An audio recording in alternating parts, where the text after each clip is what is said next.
안녕하세요. 오늘은 정말 많은 분들이 궁금해하시는 2025년 무자본 창업 트렌드와 성공 전략에 대해 알아보려고 해요. 요즘 창업하면 뭐가 제일 먼저 떠오르세요? 아마 대부분 돈이 필요하다 이렇게 생각하실 텐데요. 맞습니다. 저도 예전엔 창업을 위해선 엄청난 자본금이 필요하다고 생각했었어요. 가게 임대료에 인테리어비, 직원 월급에 상품 구매비까지 정말 끝도 없더라고요. 근데 말이죠. 2025년 지금은 좀 다릅니다. 스마트폰 하나만 있어도 창업할 수 있는 시대가 됐어요. 정말로요. 이게 과장이 아니라 지금은 정말 무자본으로도 시작할 수 있는 비즈니스들이 이제 엄청나게 많아졌거든요. 오늘은 제가 여러분들에게 무자본 창업이 어떻게 가능한지, 어떤 분야가 뜨고 있는지, 그리고 각 분야별로 주의해야 할 점까지 솔직하게 다 알려드릴게요. 그리고 2025년 이후에는 어떤 트렌드가 이어질지 알아보도록 하겠습니다. 사실 불과 몇 년 전만 해도 창업이라 정말 큰 결심이 필요했어요. 점포 하나 얻으려면 보증금에 월세까지 적어도 몇 천만 원은 기본으로 필요했죠. 근데 지금은 어떤가요? 디지털 환경이 완전히 바뀌었어요. AI 기술은 매일매일 발전하고 유튜브, 틱톡, 인스타그램 같은 플랫폼들은 계속해서 확장되고 있죠. 이제는 아이디어와 열정만 있다면 정말 영원으로도 시작할 수 있는 사업들이 많아졌어요. 제가 처음 이런 무자본 창업에 대해 들었을 때는 솔직히 좀 의심스러웠어요. 정말 가능할까 싶었거든요. 근데 주변에서 성공 사례들을 직접 보기 시작했어요. 제 지인은 스마트폰으로 브이로그를 찍기 시작해서 지금은 월 수입이 직장인 평균 연봉을 넘었고요. 제 고등학교 후배는 AI 프롬프트 템플릿 만들어서 판매하는데 첫 달에 300만원 벌었습니다. 이런 변화가 어떻게 가능해졌냐면요. 세 가지 큰 흐름이 있어요. 첫째, AI 기술이 정말 많이 발전했습니다. 챗 GPT 같은 AI 툴로 이제는 글쓰기, 디자인, 편집 같은 작업들을 누구나 쉽게 할 수 있게 됐거든요. 예전에는 정말 영상 하나 편집하려면 전문가를 고용해야 했는데 이제는 AI 편집 앱으로 몇 분 만에 완성할 수 있게 됐습니다. 둘째,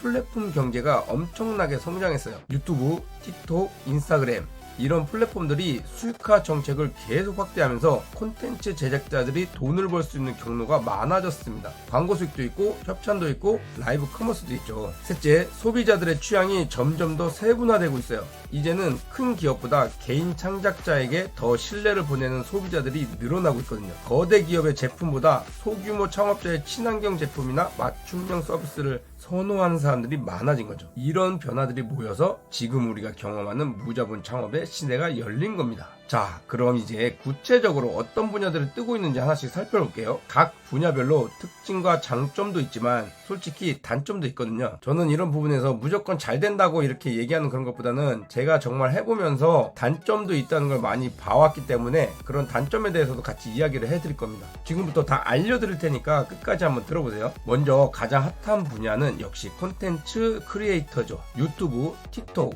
인스타그램, 릴스 같은 플랫폼에서 활동하는 건데요. 스마트폰 이거 하나만 있으면 시작할 수 있어요. 정말입니다. 요즘은 스마트폰 카메라 화질이 너무 좋아져서 굳이 비싼 장비 없이도 퀄리티 높은 영상을 찍을 수 있거든요. 특히 요즘은 숏폼 콘텐츠가 대세죠. 1분 내외의 짧은 영상들, 브이로그, 먹방, 리뷰 영상 같은 것들이 인기가 정말 많아요. 사람들의 집중력이 점점 짧아지면서 이런 짧은 영상들이 더 효과적으로 다가오고 있습니다. 수익 모델도 다양해요. 구독자나 팔로워가 어느 정도 모이면 광고 수익부터 시작해서 브랜드 협찬, 라이브 커머스, 멤버십 운영까지 정말 여러 방법으로 수익을 낼 수 있습니다. 그런데 솔직히 말하자면 단점도 있어요. 첫째, 경쟁이 정말 치열해요. 모두가 같은 생각을 하고 있거든요. 나도 유튜브 해볼까? 이런 생각. 그래서 차별하기가 점점 더 어려워지고 있습니다. 둘째, 플랫폼 알고리즘에 너무 의존적이에요. 막말 따라 어느 날 갑자기 유튜브나 틱톡이 알고리즘을 바꾸면 생각하기도 싫지만 그렇게 된다면 조회수가 확 떨어질 수 있어요. 실제로 많은 크리에이터들이 이런 문제로 고생하고 있습니다. 셋째는 생각보다 정말 많은 시간이 필요해요. 1분짜리 숏폼 영상 하나 만들려고 해도 기획하고 촬영하고 편집하는데 몇 시간씩 걸려요. 그리고 매일매일 꾸준히 올려야 하니까 사실상 풀타임 작업이나 다름없습니다. 한번 제 주변 친구, 지인들을 한번 이야기해 볼게요. 가명으로 일단 민수라는 사람이 있다고 할게요. 민수는 직장을 다니면서 퇴근 후에 취미로 요리 컨텐츠를 시작했어요. 처음에는 재밌게 했는데 점점 구독자가 늘면서 부담을 느끼기 시작했대요. 민수는 항상 한 번 영상 안 올리면 구독자가 줄어요. 댓글에서 매일 새 영상 달라고 하니까 스트레스 받아요. 이렇게 얘기를 하면서 결국 번아웃이 와서 몇 개월 쉬었다가 다시 시작했다고 하더라고요. 물론 그래도 장기적으로 봤을 때 진입장벽이 낮고 성장 가능성이 높은 분야인 건 확실합니다. 여러분만의 독특한 시각과 콘텐츠로 승부한다면 충분히 가능성이 있습니다. 두 번째로 핫한 분야는 온라인 지식 창업이에요. 블로그나 웹사이트를 만들어서 전문적인 콘텐츠를 올리고 거기서 수익을 창출하는 방식이죠. 특정 주제, 예를 들면 IT 제품 리뷰나 패션 코디 팁, 여행 정보 같은 것들에 대해 전문적으로 글을 쓰는 거예요. 네이버 블로그, 티스토리, 워드프레스 같은 플랫폼을 활용할 수 있고요. 수익 모델로는 구글 애드센스, 쿠팡 파트너스, 아마존 어필리에이트 같은 제휴 마케팅이 대표적입니다. 여러분이 소개한 제품이 판매될 때마다 수수료를 받는 구조죠. 성공하려면 꾸준한 포스팅과 검색 엔진 최적화가 정말 중요해요. 구글이나 네이버 검색에서 상위에 노출돼야 많은 사람들이 글을 읽을 수 있으니까요. 근데 이것도 단점이 있겠죠, 당연히. 첫째, 초반에 트래픽 확보하기가 정말 어렵습니다. 블로그나 웹사이트가 검색 결과 상위에 올라가기까지는 적어도 몇 개월, 길게는 1년 이상 걸릴 수도 있어요. 그동안은 거의 수익이 없겠죠. 둘째, 같은 주제로 활동하는 경쟁자들이 너무 많습니다. 예를 들어서 맛집 리뷰로 블로그를 시작한다고 치면 이미 수천 수만 개의 맛집 블로그가 있잖아요. 그 중에서 눈에 띄기가 정말 쉽지 않습니다. 셋째, 검색 알고리즘이 언제든 바뀔 수 있어요. 구글이나 네이버가 알고리즘을 업데이트하면 하루아침에 트래픽이 반토막 날 수도 있습니다. 실제로 네이버 때 파워블로그 했던 분들이 로직이 바뀌면서 많은 분들이 이렇게 꼬꾸라지는 경우도 있어요. 그래도 장점은 분명합니다. 한번 자리를 잡으면 꾸준한 수익이 발생하고 다른 플랫폼들보다 상대적으로 알고리즘 변화에 덜 민감한 편이에요. 그리고 여러분만의 전문성을 쌓아갈 수 있는 좋은 방법이기도 하고요. 세 번째로는 드롭시핑이에요. 들어보셨나요? 간단히 말하면 재고 없이 온라인 쇼핑몰을 운영하는 방식입니다. 작동 원리는 이래요. 여러분이 온라인 쇼핑몰을 만들어요. 그런데 실제로 제품을 보유하진 않습니다. 고객이 주문하면 그때 공급업체에 연락해서 고객에게 직접 배송하게 하는 거죠. 당연히 여러분은 중간에서 마진을 남기는 구조고요. 정말 재밌는 비즈니스 모델이죠. 창고도 필요 없고 재고 관리 스트레스도 없으니까요. 하지만 성공하려면 제품 소싱 능력이 중요해요. 트렌디하고 차별화된 제품을 찾아내는 안목이 필요한 거죠. 그리고 고객 응대 시스템도 잘 구축해야 됩니다. 반품이나 교환 요청이 들어왔을 때 어떻게 처리할지 미리 계획해둬야 하니까요. 하지만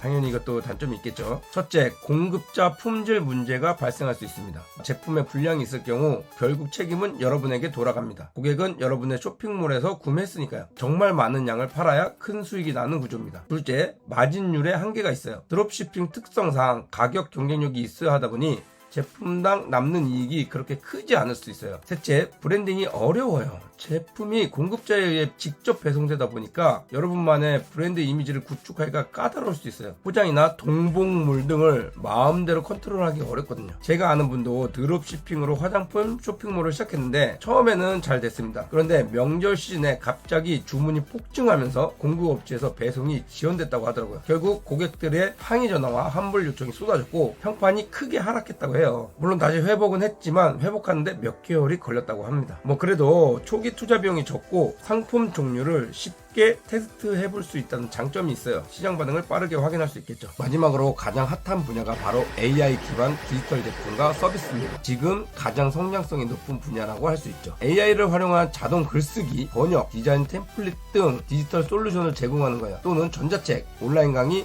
AI 컨설팅 같은 무형의 상품을 판매할 수도 있고요. 수익 모델로는 디지털 제품 일회성 판매, 구독 서비스 운영, 프로젝트별 컨설팅 등이 있겠죠. 하지만 이것도 단점이 있습니다. 첫째, 기술 의존도가 너무 높아요. AI 툴이 업데이트되거나 성능에 문제가 생기면 여러분이 제공하는 서비스가 품질도 같이 영향을 받을 수 있습니다. 둘째는 초기에는 신뢰도 확보가 너무 어렵습니다. AI가 만든 결과물에 대해 사람들이 아직은 약간의 의구심을 가지고 있거든요. 고객들에게 AI 결과물의 가치를 증명하는 과정이 필요합니다. 셋째는 경쟁사보다 기술적 우위를 유지하려면 꾸준한 R&D 투자가 필요해요. 계속해서 새로운 기능을 개발하고 서비스를 개선해야 하니까요. 이게 생각보다 시간과 노력이 정말 많이 듭니다. 그래도 당연히 이 분야는 확실히 미래 성장 가능성이 가장 높습니다. AI 기술은 계속해서 발전하고 있고 디지털 제품은 한번 만들어 놓으면 추가 비용 없이 무한정 판매할 수 있으니까요. 확장성이 정말 좋은 비즈니스 모델이에요. 자, 지금까지 다양한 무자본 창업 아이템들을 살펴봤는데요. 이제 이런 창업들이 성공하기 위한 핵심 요인들에 대해 알아볼게요. 제가 많은 성공 사례들을 분석해봤는데 크게 3가지 요소가 중요하더라고요. 첫째는 컨텐츠의 독창성이에요.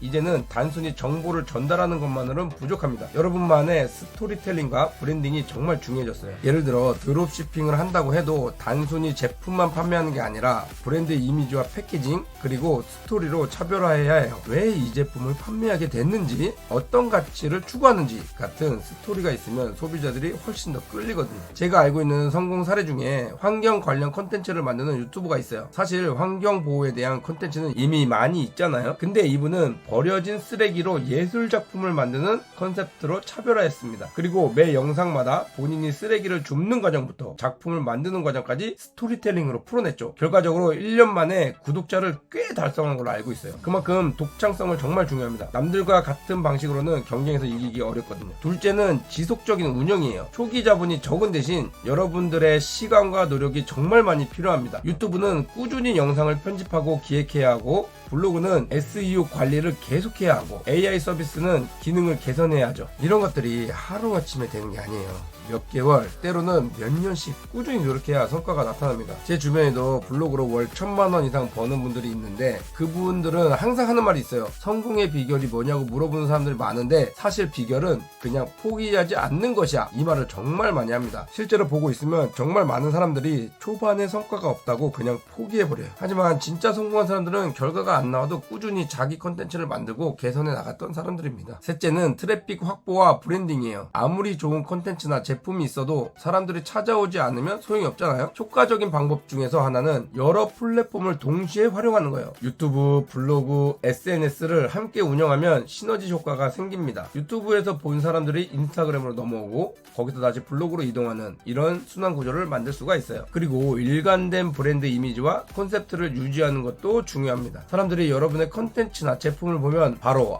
이거 여기에서 만든 거구나 라고 알아볼 수 있게 해야 돼요. 제 지인이 AI 프롬프트 템플릿을 판매할 때 처음에는 그냥 텍스트 파일로만 제공했어요. 근데 나중에 모든 템플릿에 같은 디자인과 로고를 넣고 일관된 색상과 폰트를 사용했더니 재구매율이 30% 이상 올라갔습니다. 사람들이 이제 브랜드를 기억하게 된 거죠. 지금까지 현재 핫한 무자본 창업 아이템들과 성공 요인들에 대해 알아봤는데요. 이제는 앞으로의 전망에 대해 이야기해 보겠습니다. 2025년 그리고 그 이후에는 어떤 트렌드가 이어질까요? 첫째, 친환경 제품 및 서비스가 더욱 곽방받을 거예요. ESG, 환경사회 지배구조죠. ESG에 대한 관심이 계속 높아지면서 지속 가능성을 강조하는 비즈니스들이 주목받고 있습니다. 예를 들어 플라스틱 대체 제품을 소개하는 콘텐츠나 제로 웨이스트 생활을 다루는 블로그, 친환경 제품만 판매하는 드롭시핑 스토어 등이 인기를 끌 것으로 예상됩니다. 사실 저도 최근에 친환경 관련해서 좀 알게 되었고 주위 사람들에게 이야기하니까 반응이 정말 좋더라고요. 특히 MZ 세대들이 정말 열광적으로 반응해요. 그리고 이런 콘텐츠는 브랜드 협찬도 많이 들어옵니다. 기업들도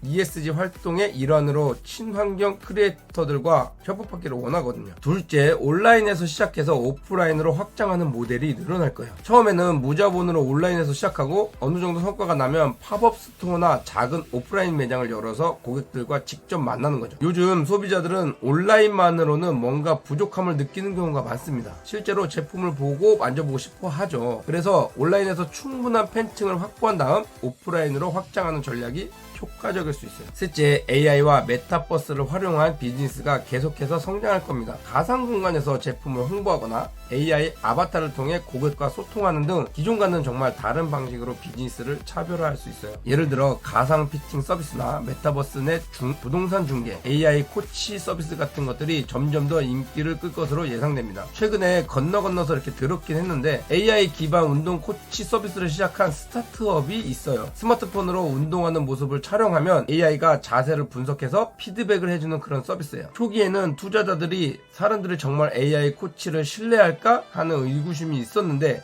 출시 6개월 만에 유료 구독자가 1만 명을 넘었다고 하더라고요. 정말 놀라운 성장이죠. 자, 지금까지 2025년 무자본 창업 트렌드와 성공 전략에 대해 알아봤는데요. 무자본 창업은 분명 낮은 진입장벽과 다양한 수익 모델 덕분에 2025년 이후에도 계속해서 성장할 겁니다. 스마트폰 하나만 있어도 시작할 수 있다는 점, 그리고 초기에 큰 돈을 들이지 않고도 아이디어를 테스트해 볼 수 있다는 점이 정말 매력적이죠. 하지만 이거 다 알고 계셔야 돼요. 여기서 정말 중요한 점은 누구나 쉽게 시작할 수 있는 만큼 경쟁이 정말 치열하다는 거예요. 그냥 남들 따라하는 식으로는 절대 성공하기 어렵다는 거죠. 그래서 세 가지 전략이 중요합니다. 첫째는 끊임없는 학습과 분석이에요. 플랫폼 알고리즘 변화, 소비 트렌드 변화를 항상 주시하고 빠르게 대응해야 돼요. 정말 트렌드는 하루가 다르게 변하고 있거든요. 둘째는 차별화 포인트 확보예요. 여러분만의 독창적인 콘텐츠나 브랜드 스토리를 개발해서 경쟁에서 우위를 점해야 됩니다. 진정성 있는 스토리와 메시지가 있다면 팬들은 자연스럽게 모이게 될 거예요. 셋째, 장기적인 관점으로 접근하세요. 초기에는 수익이 거의 없거나 적을 수 있어요. 하지만 꾸준히 콘텐츠를 만들고 브랜딩을 해 나가다 보면 어느 순간 팬덤이 형성되고 수익도 따라올 겁니다. 결국 무자본 창업의 핵심은 돈이 아니라 시간, 노력, 아이디어라는 세 가지를 어떻게 투자하느냐에 달려 있어요. 초기 자본은 적게 들지만 여러분의 노력과 창의성은 정말 많이 필요하다는 걸 기억하셔야 됩니다. 어떤 사업을 하던 간에 모두 장단점이 있습니다. 무자본 창업도 마찬가지죠. 하지만 각 분야의 단점을 잘 이해하고 그에 맞는 전략을 세운다면 2025년에도